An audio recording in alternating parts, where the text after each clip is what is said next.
छोटे से गांव के किनारे एक गरीब परिवार मिट्टी और खपरेल से बने छोटे से घर में रहता था। घर में रामू, उसकी पत्नी कमला, बूढ़ी माँ शांति और उनका 10 साल का बेटा मोहन रहते थे। रामू दिन रात मजदूरी करता था। कभी खेतों में काम मिलता तो खेत में चला जाता और कभी ईंट भट्टे पर मजदूरी करता। कमला भी गांव के कुछ घरों में काम करके पति का हाथ बटाती थी। दोनों की मेहनत के बावजूद घर में हमेशा पैसों की तंगी बनी रहती थी।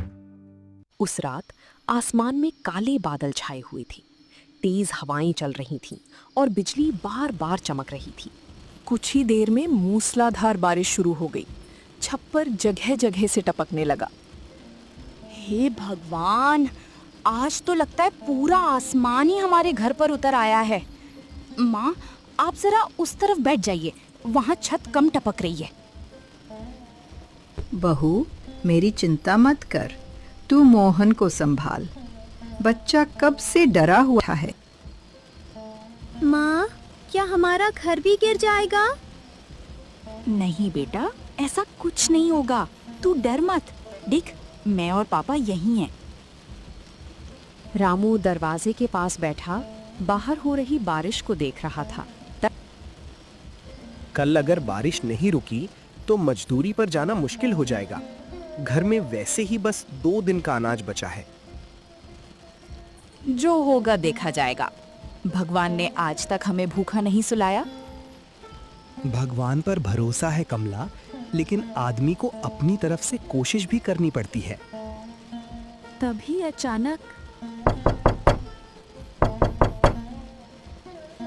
इतनी रात में कौन आएगा? बेटा रामू, पहले पूछ लेना, बिना जाने दरवाजा मत खोलना। रामू धीरे धीरे दरवाजे के पास गया। कौन है बाहर? कुछ पल तक कोई जवाब नहीं आया।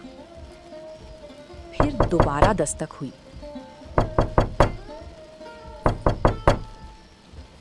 और इस बार बाहर से एक महिला की कांपती हुई आवाज आई। भैया, भगवान के लिए दरवाज़ा खोल दीजिए, मैं बारिश में बहुत देर से फंसी हूँ। अगर आज रात मुझे कहीं छत नहीं मिली तो मैं बहुत मुश्किल में पड़ जाऊंगी। रामू ने कमला की तरफ देखा। अगर कोई मुसीबत में है तो उसे बाहर छोड़ना ठीक नहीं होगा। दरवाजा खोल दीजिए। रामू ने धीरे से कुंडी हटाई। दरवाजा खुलते ही बारिश की तेज फुहार घर के अंदर आ गई। सामने लगभग 30 साल की एक महिला खड़ी थी। उसके कपड़े पूरी तरह भीगे हुए थे। उसके हाथ में एक पुराना कपड़े का थैला था। मुझे माफ कर दीजिए, मुझे नहीं पता था कि इस गांव में किसके घर जाऊं। पहले अंदर आइए, ऐसी बारिश में बाहर मत खड़ी रहिए। महिला अंदर आई और घर के एक कोने में जाकर बैठ गई।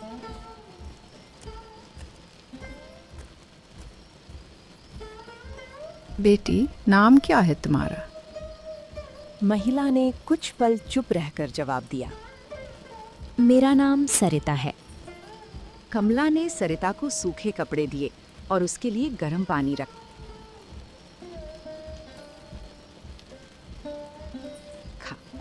मोहन दूर बैठकर सरिता को देख रहा था। माँ, क्या ये आज रात हमारे घर रहेंगी? हाँ बेटा, बाहर इतनी बारिश में इन्हें अकेले कैसे जाने देंगे? तुम्हारा नाम क्या है बेटा? मोहन, मेरी उम्र 10 साल है। बहुत प्यारा नाम है। पढ़ाई करते हो? हाँ, लेकिन कई बार स्कूल नहीं जा पाता। क्यों? मोहन चुप हो गया। कमला ने बात संभाल ली।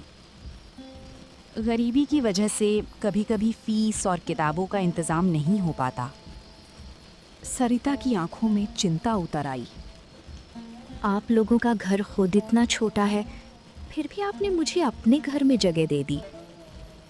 घर छोटा हो सकता है बहन, दिल छोटा नहीं होना चाहिए। हमारे पास ज्यादा कुछ नहीं है, लेकिन जितना है उसमें आपका भी हिस्सा है। आप आराम कीजिए, सुबह बारिश रुकी तो जहाँ जाना हो चली जाइए। सरिता ने सिर हिलाया, लेकिन उसके चेहरे पर कोई गहरी चिंता साफ दिखाई दे रही थी। सुबह हुई, लेकिन बारिश बंद होने की बजाय और तेज हो गई। गांव की गलियां पानी से भर चुकी थीं। रामू मजदूरी पर जाने के लिए तैयार होने लगा। आज मत जाइए, रास्ते में पानी बहुत बढ़ गया है। घर में अनाज नहीं है कमला। अगर आज भी नहीं गया तो कल मोहन को क्या खिलाएंगे? मोहन तुरंत बोल पड़ा। पापा, मैं आज खाना नहीं खाऊंगा, आप काम पर मत जाइए। रामू ने बेटे को अपने पास बुलाया।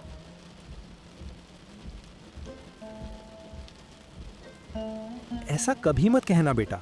तुम्हारा खाना छोड़ना किसी समस्या का हल नहीं है।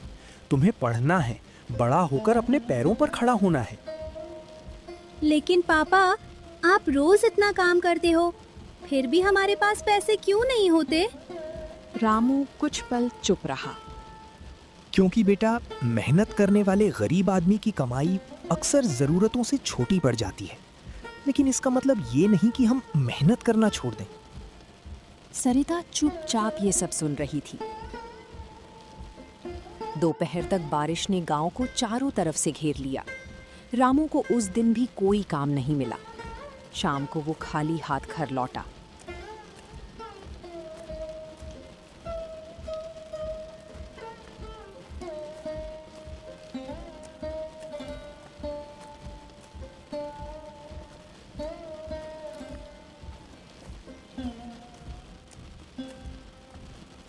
आज भी कोई काम नहीं मिला। चिंता मत कीजिए, किसी तरह आज का दिन निकाल लेंगे। सरिता ने कुछ देर तक रामू को देखा।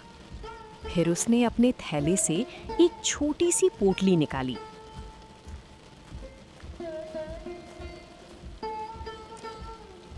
रामू भैया, अगर आप बुरा ना माने तो ये रख लीजिए। नहीं बहन, आप हमारे घर की मेहमान हैं। आपका सामान मैं कैसे ले सकता हूँ? ये मदद है, एहसान नहीं। गरीब हूँ, लेकिन अपनी मेहनत से कमाना जानता हूँ। रामू ने पोटली लेने से मना कर दिया। 3 दिन तक बारिश नहीं रुकी। गांव में खाने की चीजें महंगी होने लगी। मजदूरी बंद थी।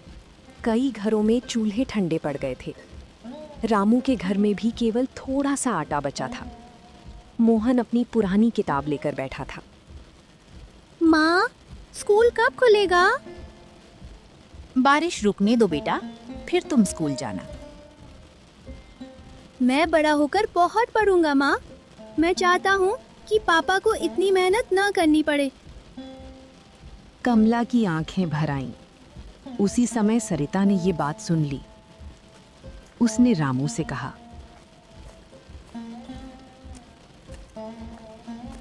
अगर आपको मौका मिले तो क्या आप मजदूरी छोड़कर अपना काम शुरू करना चाहेंगे? चाहना और कर पाना अलग बात है बहन। अपना काम शुरू करने के लिए पैसे चाहिए। अगर पैसे मिल जाएं तो मैं कुछ ऐसा काम जरूर करूंगा जिसमें अपनी मेहनत का पूरा फल मिले। सरिता ने अपना पुराना थैला खोला। उसमें कई कागज और कुछ दस्तावेज रखे थे। रामू भैया, मैं इस गांव में यूं ही नहीं आई हूँ।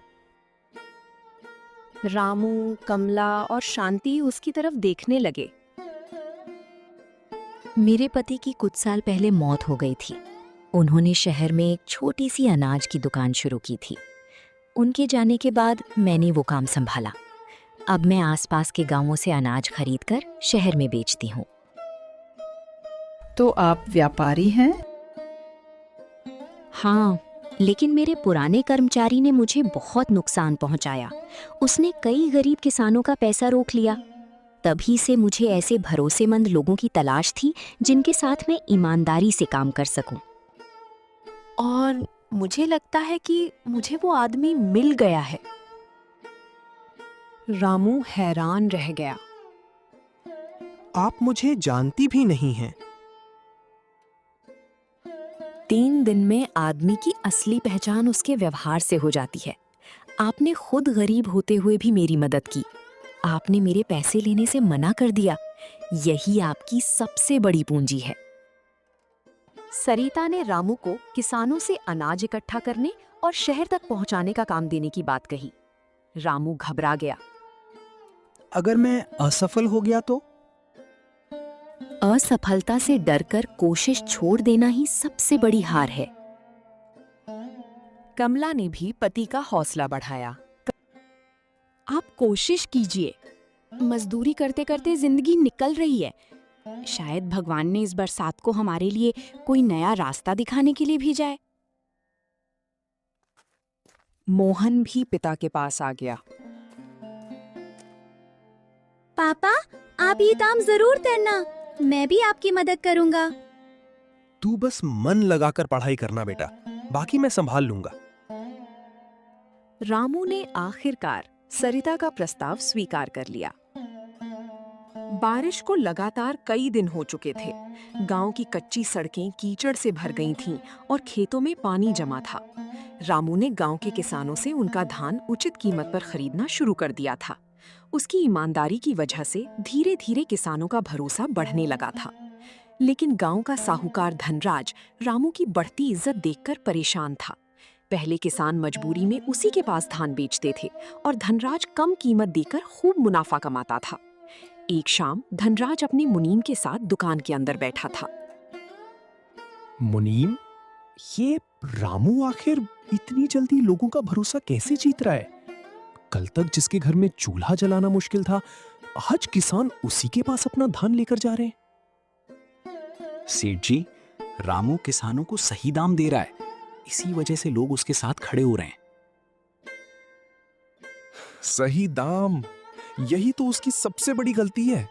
गरीब आदमी अगर दूसरों का भला करने लगे तो अमीर आदमी का धंधा कैसे चलेगा? धनराज ने एक चाल चलने का फैसला किया। उसने गांव के कुछ लोगों से कहकर अफवाह फैलवा दी कि रामू के पास किसानों का धान खरीदने के लिए पर्याप्त पैसा नहीं है और वो बाद में भुगतान करने का बहाना करेगा।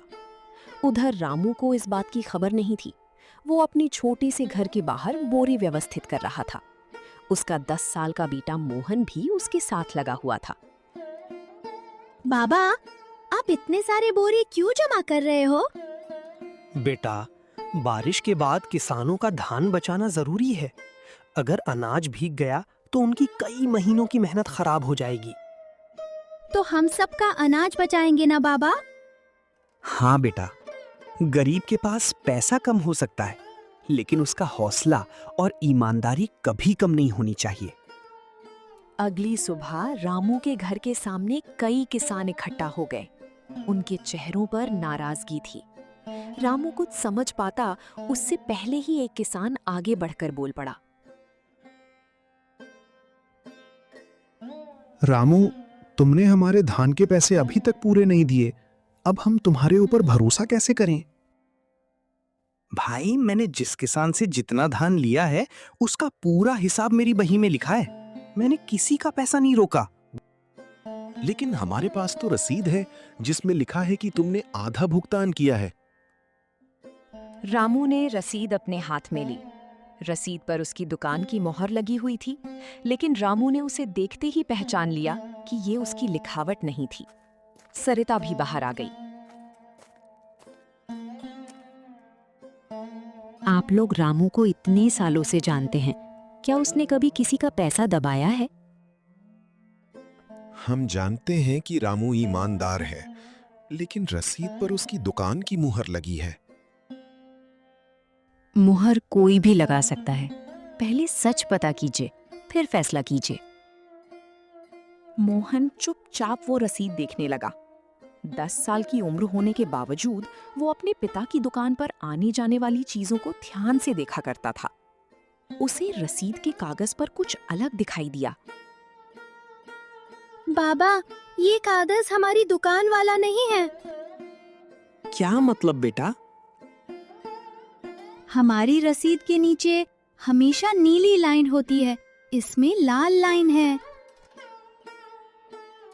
रामू ने रसीद को ध्यान से देखा। मोहन की बात सही थी। अब उसे शक होने लगा कि कोई जानबूझकर उसके खिलाफ साजिश कर रहा है। रामू और सरिता ने अपनी पुरानी बही और सभी रसीदें निकाल लीं। उन्होंने एक एक किसान का हिसाब मिलाना शुरू किया। कई घंटे की मेहनत के बाद उन्हें पता चला कि जिन रसीदों पर विवाद था वे रामू की दुकान से जारी ही नहीं हुई थी। लेकिन एक सवाल अभी भी बाकी था, फिर ये नकली रसीदें आईं कहां से?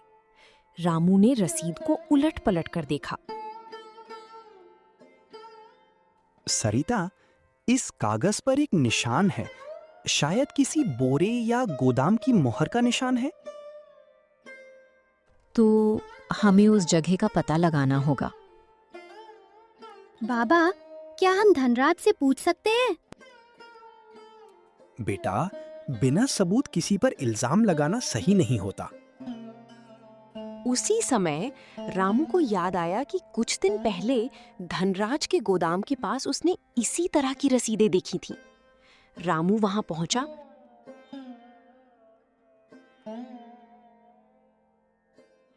तो उसे एक पुराना कागज मिला।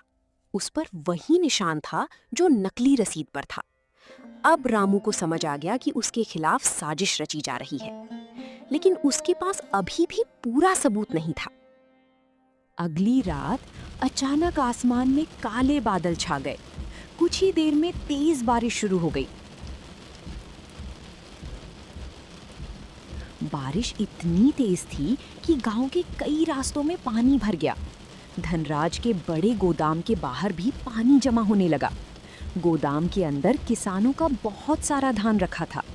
धनराज घबराकर अपने मुनीम के साथ वहां पहुंचा।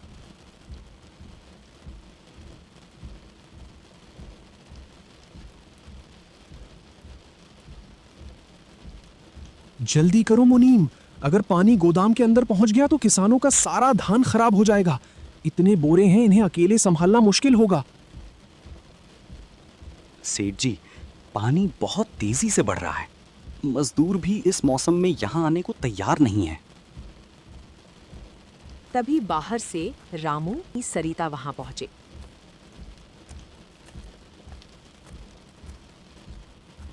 दोनों ने हालात देखे तो बिना देर किए धान के बोरे सुरक्षित जगह पर रखने लगे। रामू, तुम यहाँ क्यों आए हो? तुम्हें तो मुझसे नाराज होना चाहिए। आपसे मेरा विवाद अपनी जगह है, लेकिन ये धान किसानों की मेहनत है। अगर ये खराब हुआ तो उनका नुकसान होगा। मैं उनकी मेहनत को बर्बाद होते हुए नहीं देख सकता। मुसीबत में इंसान का धर्म एक दूसरे की मदद करना है। हिसाब किताब बाद में भी हो सकता है। तीनों ने मिलकर घंटों मेहनत की। आखिरकार बारिश कुछ कम हुई और अधिकतर धान सुरक्षित बचा लिया गया। धनराज चुपचाप रामू को देखता रहा। जिस आदमी को वो गरीब और कमजोर समझता था, वही आज उसके सबसे मुश्किल समय में मदद करने आया था। बारिश धीमी पड़ने के बाद धनराज ने राहत की सांस ली। तभी उसका मुनीम सिर झुकाकर रामू के सामने खड़ा हो गया। रामू भाई, मुझे आपसे कुछ कहना है। आज मैं अपना अपराध छिपा नहीं सकता। क्या बात है? तुम्हारे खिलाफ जो नकली रसीदें बनाई गई थीं, वे मैंने ही तैयार की थीं। क्या? लेकिन क्यों? मैंने ये काम सेठ जी के कहने पर किया था। उनका मकसद था कि किसानों का भरोसा रामू से उठ जाए। धनराज का चेहरा शर्म से झुक गया। रामू, मैंने लालच में आकर बहुत बड़ी गलती की। मुझे लगा था कि तुम्हें रास्ते से हटाकर मैं फिर से किसानों पर अपना दबदबा बना लूंगा। धनराज जी, पैसा कमाने में कोई बुराई नहीं है, लेकिन किसी की मजबूरी का फायदा उठाकर पैसा कमाना गलत है। मैं अपनी गलती स्वीकार करता हूं। अगली सुबह गांव की चौपाल पर सभी किसान इकट्ठा हुए। मुनीम ने सबके सामने पूरी सच्चाई बता दी। धनराज भी चौपाल पर आया और किसानों के सामने सिर झुका दिया। मैंने आप लोगों का भरोसा तोड़ा है। मैंने रामू के खिलाफ झूठ फैलाया और नकली रसीदों का सहारा लिया। मैं अपनी गलती स्वीकार करता हूं। सेठ जी, गलती स्वीकार करना अच्छी बात है, लेकिन हमारा नुकसान कौन भरेगा? जिस किसान को मेरी वजह से नुकसान हुआ है, उसका पूरा हिसाब किया जाएगा। मैं उसका पैसा वापस करूंगा। कुछ देर तक चौपाल पर सन्नाटा रहा। फिर रामू ने किसानों की तरफ देखा। भाइयों, आज फैसला सिर्फ धनराज जी के बारे में नहीं होना चाहिए। हमें ये तय करना चाहिए कि आगे से कोई किसान अपनी मजबूरी में कम कीमत पर अपना अनाज बेचने के लिए मजबूर न हो। तुम सही कहते हो रामू। अगर हम सब मिलकर काम करें तो किसी एक आदमी के भरोसे रहने की जरूरत नहीं पड़ेगी। यही सबसे बड़ी बात है। जब गांव के लोग एक दूसरे का साथ देते हैं तो कोई भी लालच या धोखा ज्यादा दिनों तक नहीं चल सकता। किसानों ने रामू की बात मान ली।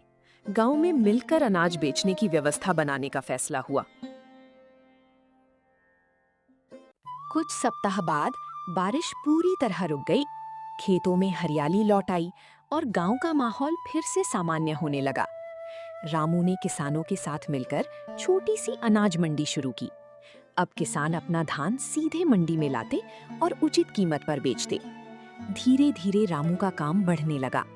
जिस घर में कभी एक वक्त के खाने की चिंता रहती थी, उसी घर में अब अनाज के बोरे दिखाई देने लगे। एक शाम रामू और कमला अपने घर के बाहर बैठे थे। रामू, याद है कुछ महीने पहले हमारे घर में अनाज का एक दाना भी बचा नहीं था? कैसे भूल सकता हूँ। उस समय लगता था कि हमारी गरीबी कभी खत्म ही नहीं होगी। लेकिन देखो, आज हमारे पास अपना काम है, किसानों का भरोसा है, और सबसे बड़ी बात, हमने मुश्किल समय में अपना ईमान नहीं छोड़ा। सच कहती हो। लोग कहते हैं कि बारिश मुसीबत लेकर आती है, लेकिन कभी-कभी वही बारिश इंसान की जिंदगी बदलने का रास्ता भी खोल देती है। रामू ने सामने रखे धान के बोरों की तरफ देखा। उसकी आंखों में संतोष था। उसे याद आया कि कुछ समय पहले वो इन्हीं रास्तों पर खाली हाथ घूमता था और काम की तलाश करता था। आज वही किसान उसके साथ खड़े थे। धनराज भी अपनी गलती सुधारने लगा था। उसने किसानों से सही कीमत पर धान खरीदना शुरू कर दिया था।